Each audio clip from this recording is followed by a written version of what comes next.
In this video, we're going to look at the 3 most common ways that you'll lose a street fight. If you go on YouTube and you do a search for real street fights, you'll see a pattern where over and over and over again, people lose fights because of 3 common mistakes.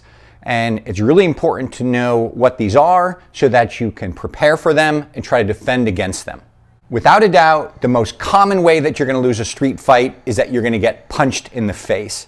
So what happens is someone squares up with you and either they sucker punch you and catch you by surprise, or you kind of getting into a fight, and for some reason you leave your face exposed and someone clobbers you.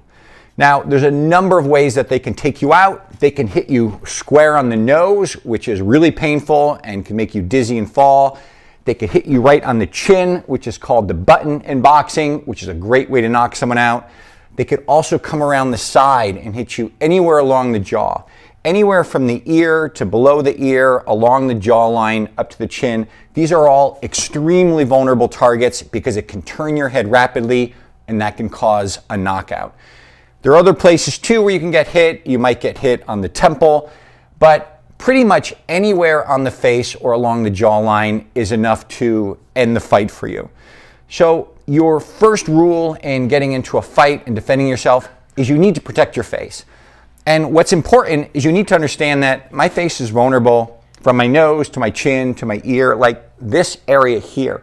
I don't have to worry about the top of my head. That's very hard, like a bowling ball. So to protect myself, I really want to keep my chin down and I want to keep my hands up by my chin on either side. And that's the most important rule in probably all of fighting, is to protect your face. So if I'm squaring off with this guy, I want to make sure that my chin is down because that's really vulnerable. And if he does hit me, he'll connect with the top of my head, which isn't going to do any damage at all. And I want to make sure that my 2 hands are up by my chin, providing protection to my face. So even if he gets a shot in and I kind of intercept it with my hand, it'll take a lot of the sting away from that and it won't knock me out. So I always want to think about keeping my hands up by my chin for protection. And probably the hardest thing for people to learn when they study fighting is that when you throw a punch with one hand, you're vulnerable, you're opening yourself up. So you want to make sure that at least you're covering your chin with your other hand.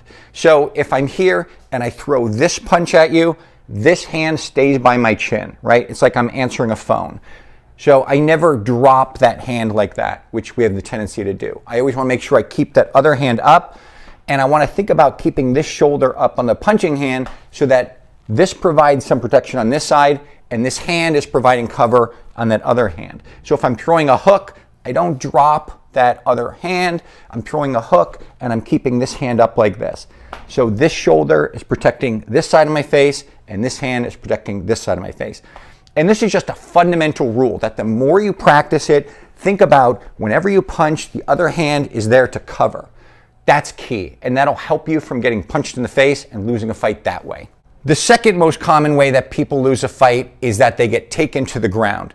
So this is really common in fights that happen in school. Young people tend to be very athletic. And so while I'm up here throwing these wild punches, all he does is drops his height and he shoots in. And maybe he grabs me by the waist, or maybe he grabs me by 1 or 2 legs, but he gets under my center of gravity and then he just lifts with his legs and he dumps me on the ground. Getting dumped on the ground is extremely dangerous. It can easily knock you out. If you land on your head or your neck, it can paralyze you. Even at minimum, it could knock the wind out of you, and then the guy gets on you and starts raining punches down on you. It's a really common way to lose a fight. So the first thing you need to worry about is getting punched in the face. You got to keep your hands up. But the second thing you got to worry about just as much is getting taken to the ground. And so if I'm fighting someone, I'm mindful of not only covering my face, but I'm preparing myself for him to shoot in on me, to drop his center of gravity and shoot in and try to grab me around the waist or the legs. Like, I'm preparing for it. And to do that, I got to think about keeping my elbows down, right? When I'm swinging wildly like this, I'm vulnerable. He just comes in. I want to think about keeping my elbows down by my side, because if he does come in on me, those elbows can act like a great buffer. And the other thing I want to practice is just a simple sprawl. And this means whenever he tries to come in and grab my legs or my waist, I want to throw my hips back and I want to throw my legs back. And I want to use my elbows and my hands to just kind of throw him, push him into the ground. I don't want him to grab my waist or my legs. I want to throw them out, and with gravity, I want to kind of push him down in a way and kind of push him into the dirt. That way I can stay on my feet and keep fighting. Now, if I do get into a fight with someone and they do get a hold of me somehow, I really want to think about dropping my center of gravity and tucking my elbows in to make it difficult for them to just lift me and dump me on my head. So again, if they get one or two hands around me, I really want to think about wedging my elbows in. I don't want to stay up here and let them do whatever they want to do. I want to make it as difficult as possible. And you'll know that if you've ever tried to pick someone up, even if it's a little kid, if they're close to you, it's very easy. It's like picking up a bag of groceries. But if they move their hips back, they're moving their center of gravity away from you, and it makes it increasingly hard to get them off the ground. So you want to think about that. If someone is trying to get in close, really think about getting your hips away first, and that makes it harder for them to get good leverage. You want to think about getting your hips away and then getting your legs away. That will make it harder for them to lift you up off the ground. And finally, the third most common way that you'll lose a fight in the real world is if you get hit by one of his friends. And this happens all the time. So someone starts getting in my face and I think I'm dealing with this person. What happens in a fight is your adrenaline kicks in and you develop tunnel vision.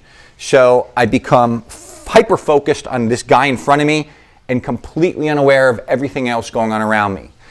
The problem is that very often in the real world, he has buddies. And so while I'm kind of like this, talking to him, doing whatever, one of his friends just comes up from the side and just boom, hits me right in the jaw. And you'll see this over and over again, you'll just drop. Because the most dangerous punch is the one you don't see coming. If I saw a punch coming, I may be able to kind of tighten and brace for it and it'll cause less damage. But when I don't see it coming, and even from behind, if a guy walks up behind me and boom, hits me in the jaw, it doesn't take much to drop me because I'm caught off guard, my head will turn like this, and boom, it's a knockout.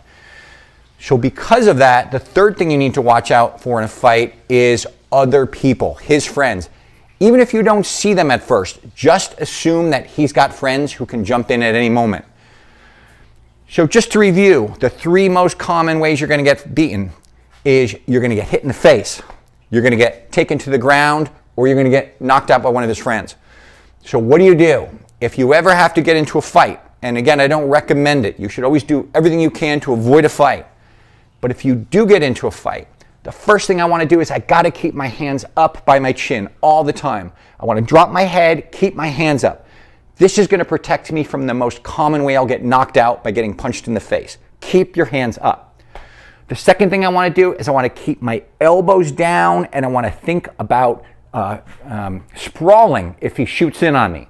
I don't want to be caught off guard like I wasn't expecting it. If I'm fighting someone, I know he's either going to try to hit me in the head or he's going to try to grab my waist. So you need to just expect it. And as soon as he does it, drive him down to the ground with your elbows. And the third thing you need to do is watch out for friends. That's why you never want to get too close to someone like this because I lose all my peripheral vision. If possible, I want to stay away like this and I want to really try to be mindful of what's going on around me. I don't want to take my eyes off of him completely and turn around, but I really want to get back a little bit and kind of assess who else could potentially be around me.